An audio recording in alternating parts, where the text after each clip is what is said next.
Bonjour, c'est moi, Madame Jones, and if you're listening to this, well done because you're all ready to revise for your higher reading exam tomorrow. Here are the PPE exam dates. So as I previously said, the listening and reading exam will be together on Friday the 3rd of March. We've got the writing on the 7th of March, and then the speaking exams for 11D will be on the 13th and 11A will be on the 14th. So the reading exam is divided into 3 sections. We have section A, questions in English, that's worth 28 marks out of 50, so quite a substantial amount of marks in that section. We have section B, questions in French, that tends to be seen as the more challenging section, and that's 15 marks. And we have section C, translation into English, and that is 7 marks. Let's have a look at the 2019 higher boundaries. These boundaries have been the harshest ones that we've had so far. So it's always good to have a look, what's the worst case scenario? And then we know that it can get better from there. So if we're looking at the 2019 boundaries, as a higher candidate, you want to try to get at least 31 marks out of 50 for a grade 7, and anything you can do beyond those 31 marks, that's going to be great. That's going to give you a chance of getting an 8, a chance of getting a 9. The higher reading paper doesn't actually look that different to the foundation. The 3 sections are the same, and a lot of the question types are the same. However, if you read between the lines, you will notice a few more tricks that feature on the higher paper. That's so that the examiners can decide who really gets the 9, who gets the 8, who's a 6 instead of a 5. So you need to make sure that you're looking out for those and that you've revised the small but deadly words that are featured in this PowerPoint, in our lessons, on Vocab Slam and on Arbor. You need to be very precise when you're answering the open-ended questions. Don't try to put too much in case you show that you haven't quite understood the sentence. However, you need to put the exact piece of information that the examiner wants to read, and we'll talk more about that in this presentation. Don't leave any questions blank. You've heard me say this time and time and time again in the lesson. Remember, you're aiming for those 31 marks at least, and maybe a guess will get you that answer. So always put something sensible if you're not sure, but don't leave any blanks.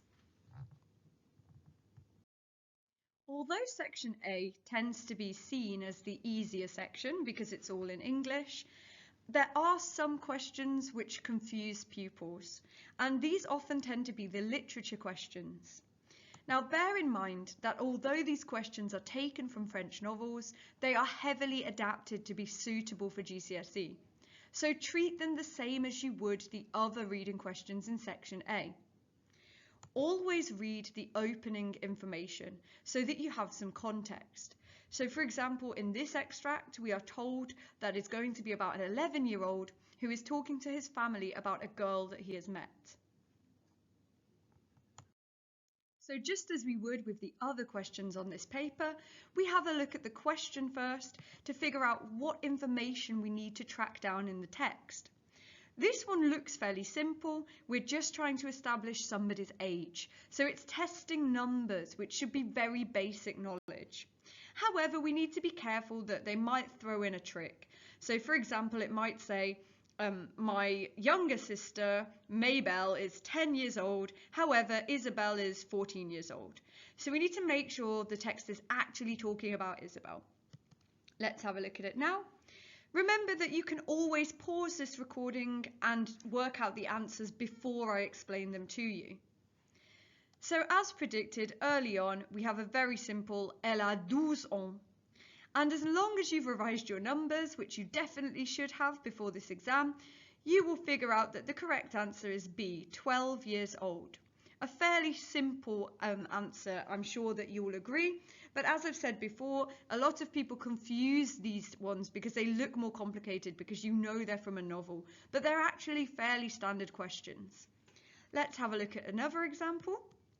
So here we've got Marcel says, so important to bear in mind who is saying this, Marcel, that the girl is small, has fair hair, is pretty, has a sense of humour.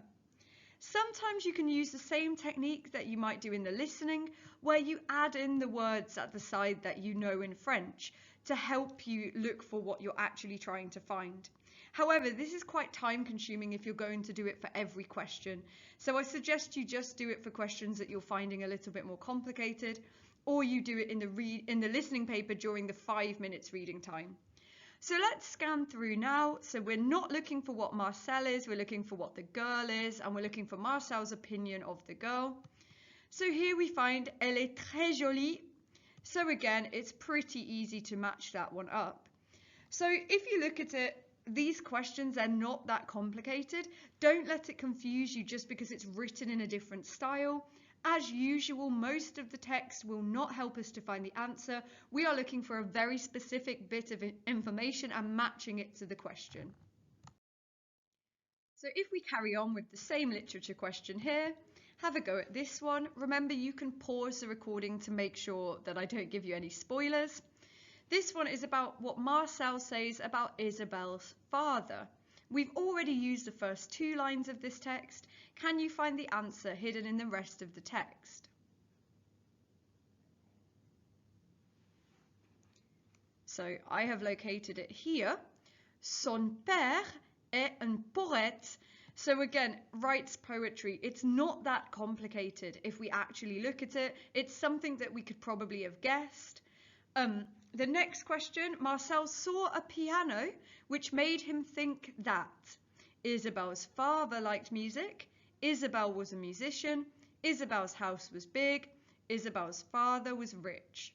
Again, pause the recording if you want to make sure that I don't spoil this for you. If we scan through, we can clearly see the bit about the piano is towards the end, an enormous piano. Therefore, I think that her dad is very rich. Okay? So again, quite easy to find the answers. Don't let these questions catch you out because they're not as difficult as they look. One of the differences between the higher and the foundation is that in the higher exam, there are more non-multiple choice questions. So on the reading section A and B, you've got approximately 6 of these questions. And on the listening, although you only have 3 non-multiple choice, one of them is worth 10 marks. So it's really worth having a look at the mark scheme and seeing what the examiners want to be able to give you all of those marks. So we're going to do that together now. Have a look at this mark scheme. You can see that there are certain phrases that the examiners will accept and others that the examiners will reject. For this one, something like adding re to the front of your word to reconnect would have actually got your answer rejected. Therefore, it's really important that you are precise when you are writing these open-ended questions. Here are 2 more examples. For this one, why do you think I would have lost a mark for writing small dogs, but not just dogs?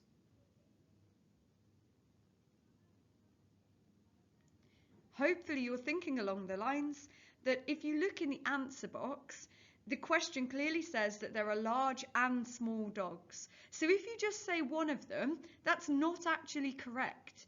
You've got to imply that all of the dogs are welcome in this hotel, because I remember this question and it was about the dog hotel. I think we did it in class together as well. So that's how precise you've got to be. You've got to make sure if there is some information there, if the examiner has bothered to tell you that there's small and large dogs, you should give that information. Or you should play it safe and just say dogs in general and don't try to write too much. How about this one? Why do they reject just when she was finished by itself?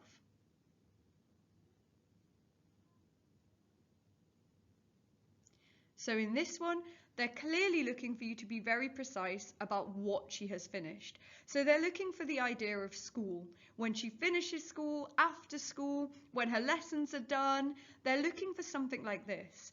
They don't just want you to put when she finished, because when she finished what? When she finished her homework, when she finished listening to music, they want you to show that you've really understood this text.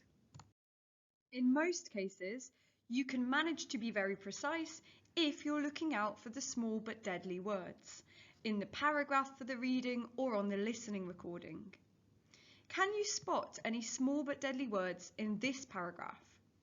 Remember, if you don't want any spoilers, pause the video now, and then you can make sure you've worked out your answer before I tell you my answers.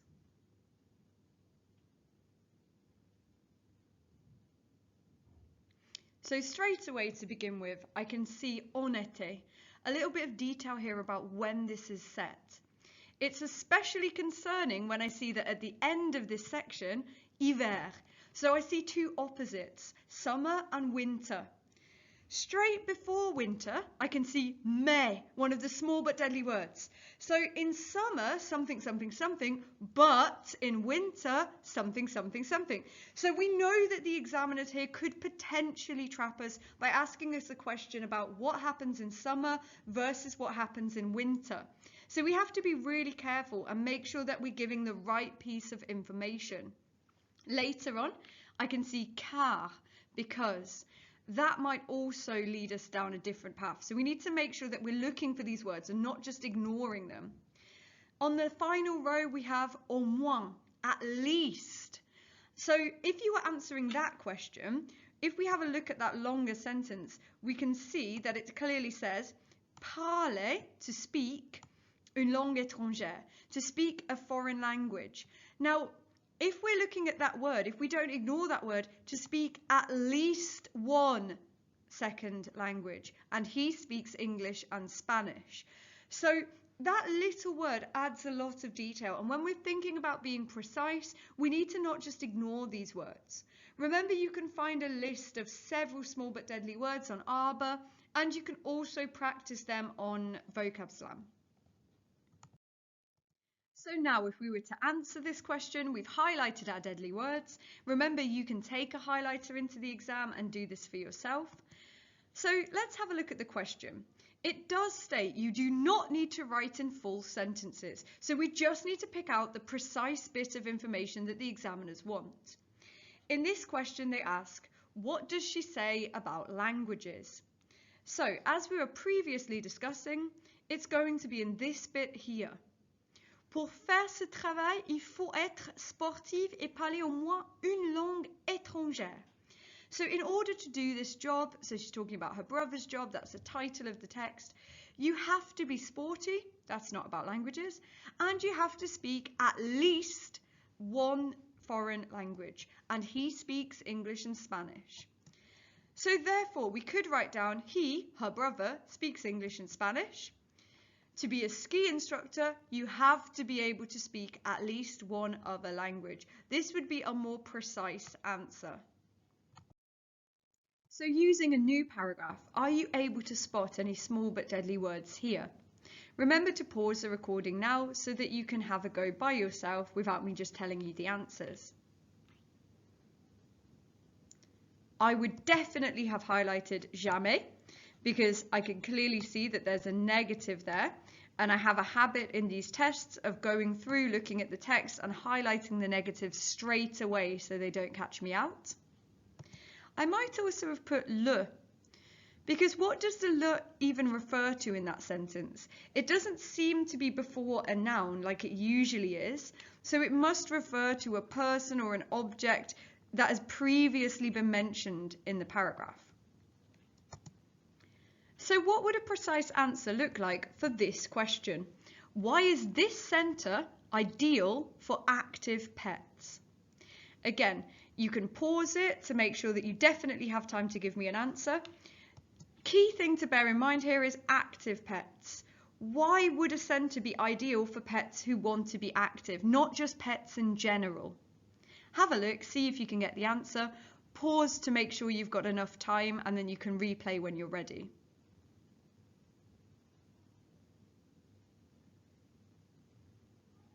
So if we go back to that bit with the negative, we can see that the dogs are never something.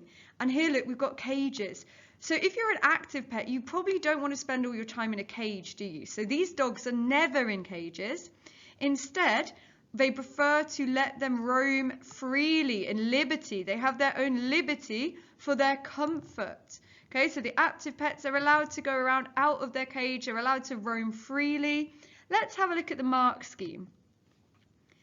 So what they don't want are statements that you've clearly randomly guessed. So for example, going on walks. It doesn't tell you anything about going on walks. We can infer that, but it definitely doesn't mention it. What it does mention is that they're never in cages. They're not locked up. They're free to run around. They have liberty to do as they please. You can see in the reject pile, it has they are comfortable. I think that's because here you've got the word comfort. So some pupils would have looked at that and just thought, oh yeah, the dogs are really comfortable. But if you think about it, that wouldn't make it ideal for active pets. What about being comfortable would only apply to active pets. So when we're being precise, we're looking at the information we've been given and we're making it fit the question. So let's have a look at another question. What can the owners do to check on their pets while they are on holiday? Remember, we want a precise answer. We want to show the examiner that you've really understood the text. So the answer most likely is going to be in this section because we've already used sentence 1 for one of the questions. Why would this example not be precise? Look on a website. Why would that not be precise? What can owners do to check on their pets while they are on holiday? So let's take a look at the mark scheme. So you could see that the examiners have clearly ruled out look on a website. That's most likely because anyone could glance at this and see the word internet and think, oh yeah, you could just go on a website, you could just have a look, check on your pets.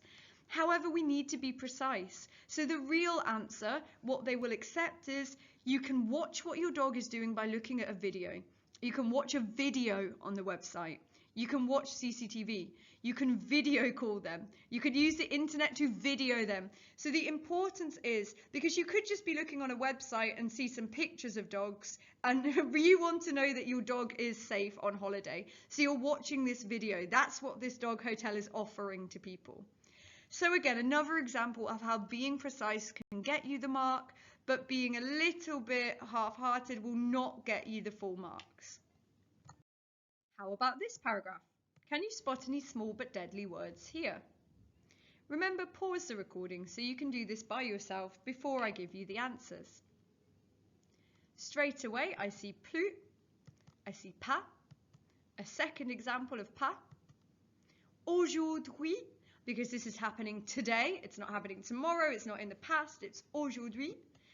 And this one here is one of our favorite ones that we're always talking about in class.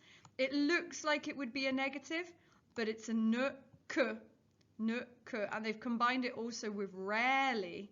So that's quite an important one. I think that has the potential to trick us quite a lot in the questions.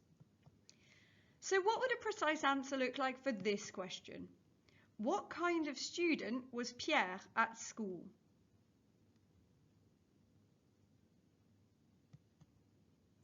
The answer seems to be in this line. Je n'étais pas travailleur au collège et je n'écoutais pas en classe. So lots of things that he didn't do. Could I get away with just writing he wasn't a good student? Let's have a look at the mark scheme. So the mark scheme specifically wants us to say that he was lazy, he didn't listen in class, he was a bad student, he didn't work, he wasn't working. What they don't want you to put is just was naughty, bad behaviour. They don't want you to put something general. They want you to say that as a student, he wasn't listening, he wasn't working hard enough. They want you to be precise about what it actually says about Pierre. So how about this question? How has Pierre changed?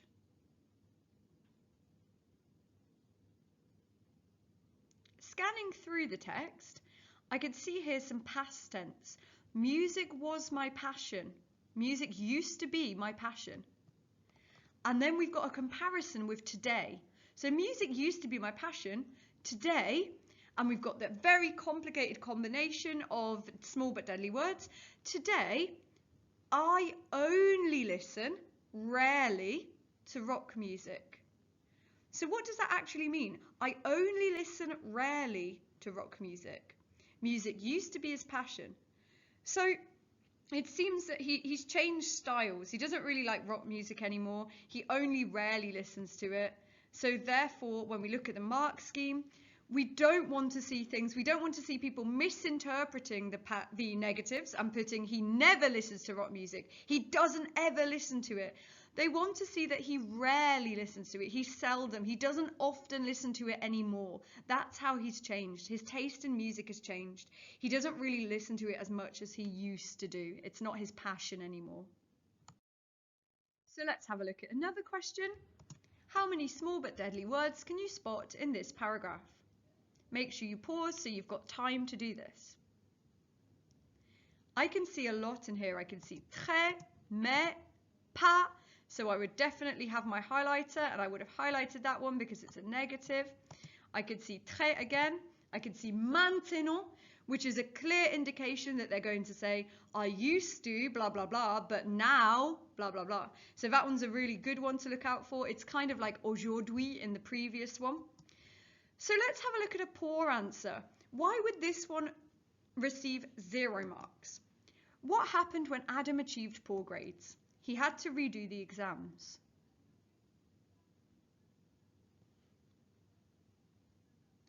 So this one might seem like a little bit of a trick. It definitely has the word to redo, redoubler. However, if you'll remember from class, redoubler actually means resitting the whole year. This is something that's commonly done in European schools, and they still do it today in France, even though there's a lot of debate about it. So if you just write that he had to redo one of his exams, that would not be correct. Or if you just wrote he had to do it again, that's not precise. What did he have to do again?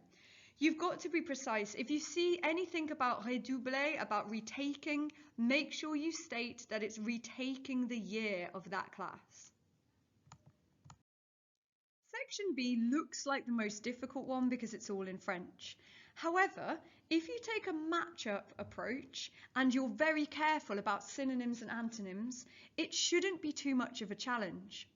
For example, in this question, you've got 4 different people talking about jobs. You've also got a list of statements. Let's have a look at statement 1.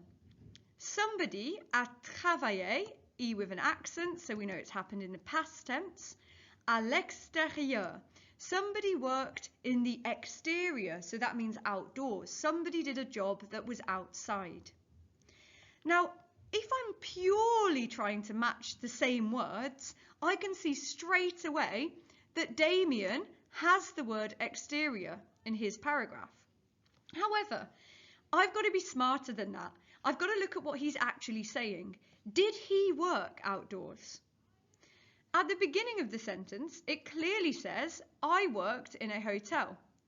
So that doesn't really sound very outdoorsy. So why does he mention it later on?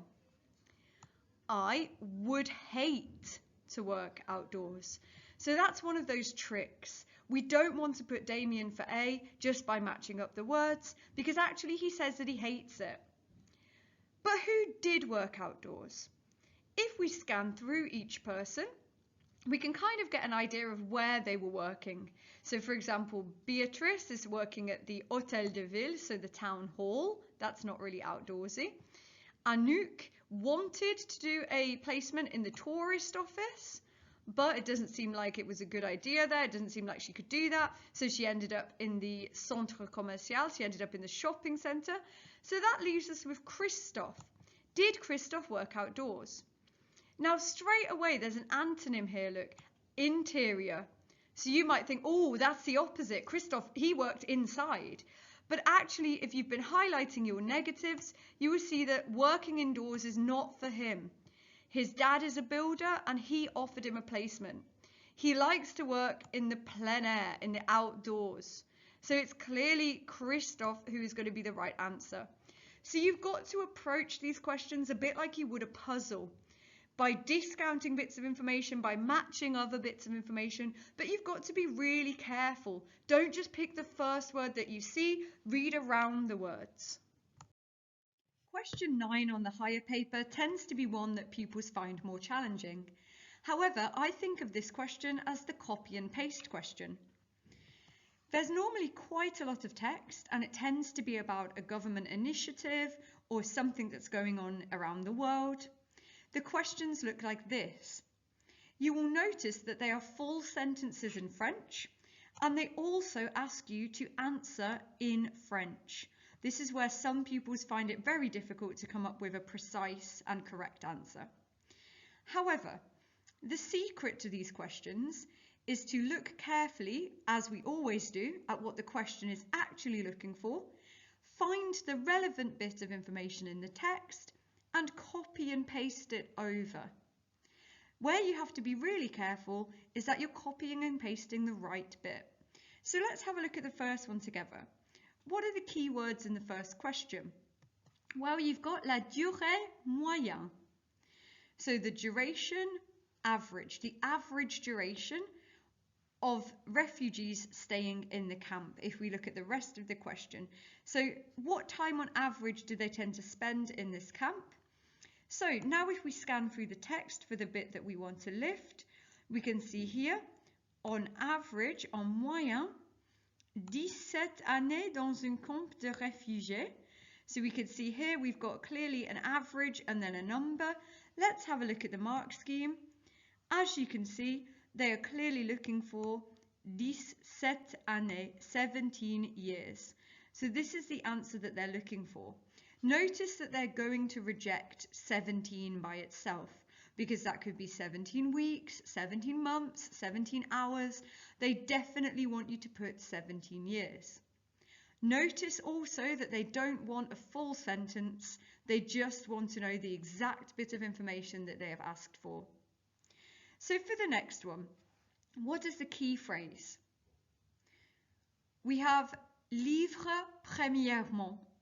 Now this one confused a lot of pupils because they thought that livre was referring to a book. However, if you notice, before the word livre, we've got on. So it's a verb here. What do you deliver? What do we deliver? Premièrement, first of all. So not the second thing that they need, not the final thing that they need. What is the first thing that you deliver to them in a case of crisis? So scan through the text. Can you find the first thing that you would deliver? Remember, you can pause this recording now if you need more time. So a synonym for firstly is here, tout d'abord. So first of all, in case of emergency. And here you've got a different way of saying it. Look, the delivery of food and water, potable, drinkable water, is essential. After that, you've got logement, so accommodation, vêtements, clothing, et la fourniture de services médicaux, so it's medical supplies. So as you can see, they're clearly hoping that you will have a look and choose one of the first options. And in the mark scheme, you can see that here, that they want nourriture or l'eau. And you don't even have to put drinking water, look, you just have to put water in general. But it's always best to play it safe if you notice an extra detail like that. It's telling us to reject clothing and accommodation and medical supplies because they are not the first thing. The key word here really was premièrement and tout d'abord. So in question C, here look, we've got apart from books. So the answer is not going to be books. Apart from books, what do the refugees receive from the organisation? So we want something that they get from the organisation that isn't just books. Because probably you could guess that, look, because it's a bibliothèque. Bibliothèque sans frontières, libraries without borders. That's a play on the organisation of Doctors Without Borders, Médecins Sans Frontières. So apart from books, can you spot what else they receive from this organisation?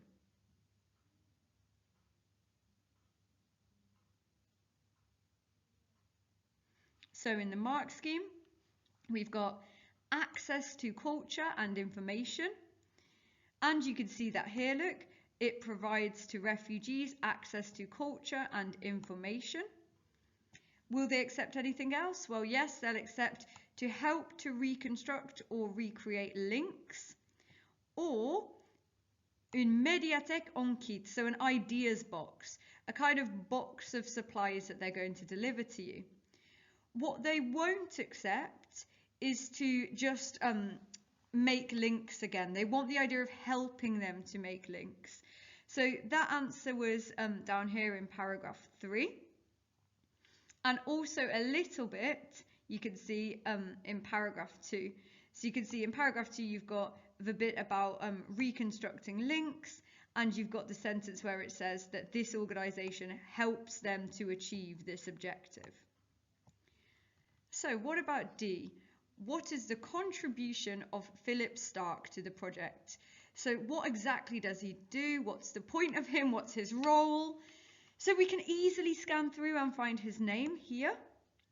So, le dessinateur mondialement connu dit travailler en partenariat avec Bibliothèques sans frontières pour créer Ideas Box est pour moi une expérience inoubliable. So what is it that he actually contributes? What would you put for this answer?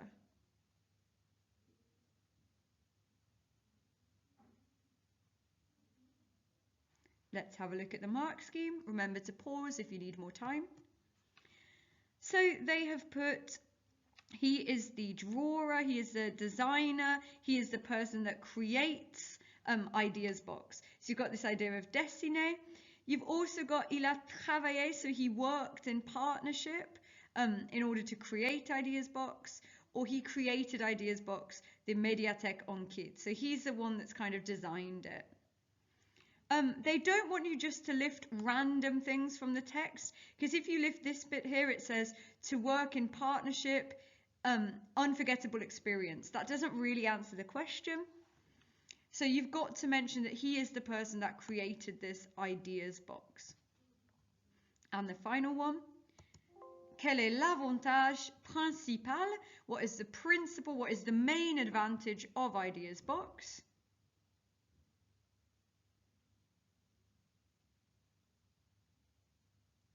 So we can clearly see in the final paragraph that yes, it is easy to transport, but the most important, so most importantly, you can install it in 20 minutes. So it's very easy to set up. So as we just saw, question 9 is not that difficult if you again think about being precise and you think about copying and pasting. However, not just copying massive chunks of text. So let's have a look at this question. If you want time to scan this through and try to translate bits of it, you can pause now. Otherwise, carry on and look at question 1 with me. So in question 1, the keywords, we've got problems that exist, and we've got record rain northeast of France. So here, this is a question where it's looking for 2 examples of problems that the record amount of rain in the northeast of France has caused. We can probably guess what these problems are going to be just by thinking about the kind of problems that we face in England when there's lots of rain. However, this question, we're thinking about lifting a certain part of the text. Straight away, I see the words northeast, and I would have used my highlighter to highlight a negative here. This bit is simply saying about in the northeast, the rain didn't cease, it didn't stop falling for several days. So that's not really an answer. That's not a problem that's come about because of the rain. It's just explaining that the rain didn't stop falling. If I scan later on, I see another instance of the use of the northeast. And in this sentence, I see it is impossible to circulate, meaning that the cars can't get about. And even the schools have been closed. Now, I don't want to copy every single bit about the northeast. I just want to lift the information that the examiner is asking me for. So I'm going to take it is impossible to circulate and the schools have been closed. I didn't even put the schools have even been closed. I just literally stated the fact. So let's have a look at the second question. Which region of France noticed or, recorded the record amount of rain? So again, let's have a look through the text. We're looking for one region only. We're looking for a region where the rain was record breaking. So here, look, we see Île-de-France, which is actually the region where Paris is. On n'avait jamais, so again, I would have highlighted that. We never We never registered, look, we never saved, we never recorded, we never registered so much rain in 1 month only. So again, I don't need to copy everything. I just need to give a region. And remember that place names normally have capital letters. So that one is quite easy to spot. So in this question, we're talking about les pompiers, which I hope that you would remember from the work topic is about firefighters. So what was the role of the firefighters in all of this? What did they do? So again, this is one of those questions where you can probably use common sense to guess what the answer will be. However, we want an answer in French. We want to lift the relevant answer from this text. Scanning through, I can see at the bottom we have this line here which is clearly about les pompiers. We've got the word évacuer, so it looks like they were evacuating people, people who were bloqués, people who were blocked by the water. Again, I don't want to just copy everything, I want to be really precise. I just want to answer what role did they play. So I don't really need all of this bit at the start about, oh, actually they intervened more than 8,000 times. I don't need all of that. I just need one thing that they actually did. And on the mark scheme, it will accept évacuer des personnes, so evacuate some people. The final question on the reading paper looks like this. It's a translation into English. Now, the only difference between the higher and the foundation is that the higher tends to be a little bit more complicated. They like to put in higher grammar to check if you understand it, or some words that are a little bit more confusing to see if you can figure out the meanings. This is the final question on the paper. However, I recommend that you do a first draft early in the test, and then you can go back to it with fresh eyes and check that your English actually makes sense before finishing the paper. A classic mistake that pupils make on this one is to try to translate it word by word.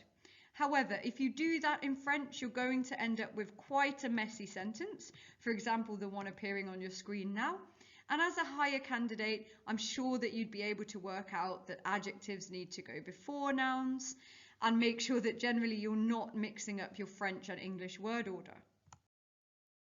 So let's have a look at this one.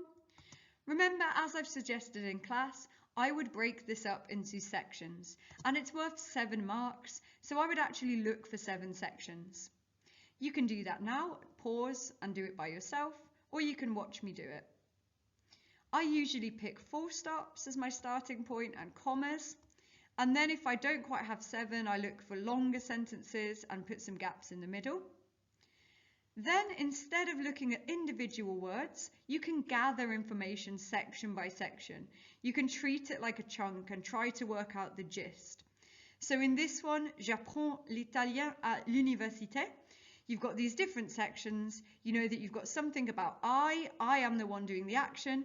You've got Italian and you've got university. So a logical sentence, if you're trying to get the gist, might be I study Italian at university. I am learning Italian at university, I'm studying Italian, anything along these lines. But do you see that now you've got the overall gist of that sentence and you're not struggling because you're stuck at word number 2? I've recommended this to you in class before. Try to be like a detective when you're doing the translation. So ask yourself the following questions. Who is doing the action? So in this one you've got I. Are there any time phrases? In this one, no. Which tense is being used?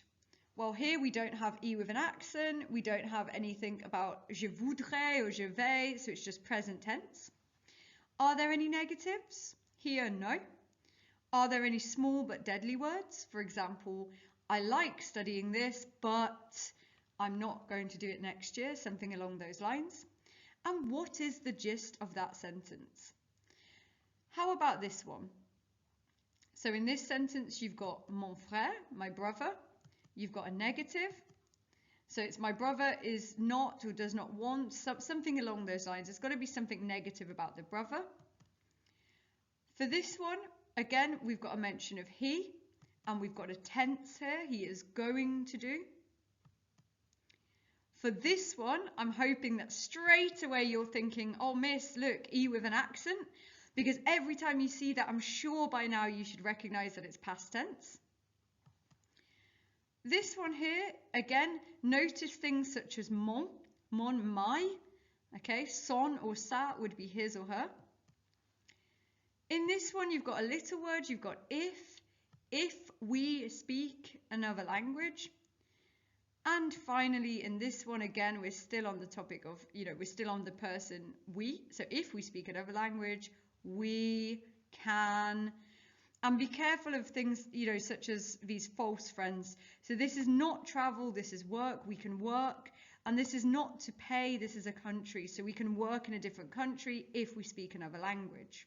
So it's good to think of yourself as a detective, breaking down the chunks, working out what is the gist, who is doing this, what might they be doing. So here is an example from the higher reading paper. It's still worth 7 marks, but it's a little bit more complex. Have a go yourself at splitting this one, pause the recording, and then join me again and I will go through the answers. So if I were to split this up, I would of course go for the full stops first of all, and once I have my different sections, I ask myself these questions. Who is doing the action? Are there any time phrases? Which tense is being used? Are there any negatives? Are there any small but deadly words?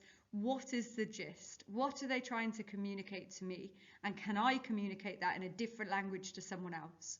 What an amazing skill to have, by the way, that you've developed now by year 11. So pause now, see if you can do this by yourself, and then I will reveal the answers to you. So hopefully you're listening to this after you've finished the pause. So here are the answers for each section, and you can see if you got them right. So for the first one, my knowledge of French allows me to travel more easily. The second one, my linguistic abilities have allowed me to find a job in Switzerland. If you want to work abroad, you can find a vacancy for which we need someone who speaks good French. Without having studied it, I would not have, conditional tense, met my Swiss friends. So remember, the reading exam is divided into these 3 sections. You want to really make the most and get all the marks you can get. For a higher candidate, let's look at the harshest grade boundaries again. Remember, you want to try to be getting at least 31 out of 50 for a grade 7. So every mark we can get counts. Just by reading the questions really carefully and bearing in mind to keep your answers very precise, you should be absolutely fine. And don't forget your highlighter on the day of the exam. Before you go, do you remember what I said about making sure you do the translation early and you come back to it later on? This is why. Let's read back that translation that we just wrote. My knowledge of French allows me to travel more easily. My linguistic abilities have allowed me to find a job in Switzerland. If you want to work abroad, you can find a vacancy for which we need someone who speaks good French. Without having studied it, I would not have met my Swiss friends. Does that sound like something that you would hand into your English teacher, or are there some phrases that sound a little bit bizarre? Reading it back, I don't really like the way that I've used my knowledge of French allows me, and then straight away my linguistic abilities have allowed me. That sounds a little bit clunky. And later on this bit, you can find a job for which we need someone who speaks good French. Again, it sounds a little bit strange. So I want to make it sound more pleasant for someone to read, but I can't risk changing any of the meanings because that might lose some marks. So first of all, this word, my linguistic abilities. How about if I put my linguistic skills? My linguistic skills, instead of have allowed me, have enabled me. My linguistic skills have enabled me to find a job in Switzerland. How about this clunky bit for which we need someone who speaks good French? Can you think of something? I think I would change it to which requires someone who speaks French well. My linguistic skills have enabled me to find a job in Switzerland. If you want to work abroad, you can find a vacancy which requires someone who speaks French well. Always leave time at the end of the reading exam to check through your translation, and if you've left any gaps, make a sensible guess. So that's all for now. Well done for listening, well done for having a go just before your exam. If you've got any final questions, please email me. And if you want to do any last minute revision, you can go back over parts of this video, or you can go through the themes on Vocab Slam and make sure that you learn as much vocabulary as you can before that test. Bon courage, au revoir!